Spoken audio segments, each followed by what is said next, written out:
Hello everyone, myself ARADHYA KS from first year CSC. My startup company is Etherworks. Product present name Helmet. Product proposed name Skullguard 360 degree.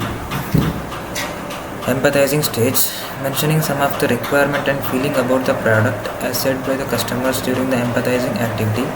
First one, comfortable wear. Second one, inbuilt Bluetooth device for safety monitoring. Third one, shield sensor for clear vision. Define stage. Based on the empathizing stage and considering the feelings and requirements of customers, many new features are added to the existing product. Existing product name Helmet. Futuristic product name Skullguard 360 degree. Ideate stage. Some of the additional features to be added are mentioned here.